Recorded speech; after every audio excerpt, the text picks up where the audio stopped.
ഉപ്പിലിട്ട അമ്പാഴങ്ങ. ഇത് കാണുമ്പോഴേ ഞാൻ എൻ്റെ കുട്ടിക്കാലം വല്ലാണ്ടങ്ങ് മിസ് ചെയ്യും. അതുകൊണ്ട് തന്നെ ഇത് എവിടെ കണ്ടാലും ഞാൻ ഇതങ്ങ് വാങ്ങും. ഇത് കിട്ടിയാൽ തന്നെ ഞാൻ ഒന്നും നോക്കാണ്ട് അങ്ങ് ഉപ്പിലിടും. എരിവുള്ള നല്ല പച്ചമുളക് ചതച്ചതും വിനാഗിരിയും കുറച്ച് തിളപ്പിച്ചാറിയ വെള്ളവും ഉപ്പും കൂടെ അങ്ങ് ചേർത്ത് നന്നായി ഇളക്കി ഭരണി അങ്ങണ്ട് അടച്ച് വെക്കും. 10-15 ദിവസം മൂപ്പർക്കങ്ങ് റെസ്റ്റ് കൊടുക്കും. എന്നിട്ട് ആ ഭരണി അങ്ങ് തുറക്കുമ്പോൾ വല്ലാത്തൊരു നൊസ്റ്റാൾജി ഫീലാണ്.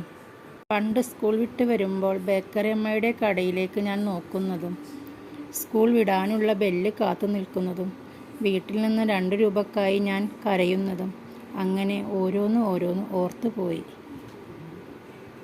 നിങ്ങൾക്ക് എൻ്റെ ചാനൽ ഇഷ്ടപ്പെട്ടാൽ നിങ്ങൾ ലൈക്ക് ചെയ്യുക, ഷെയർ ചെയ്യുക, സബ്സ്ക്രൈബ് ചെയ്യുക.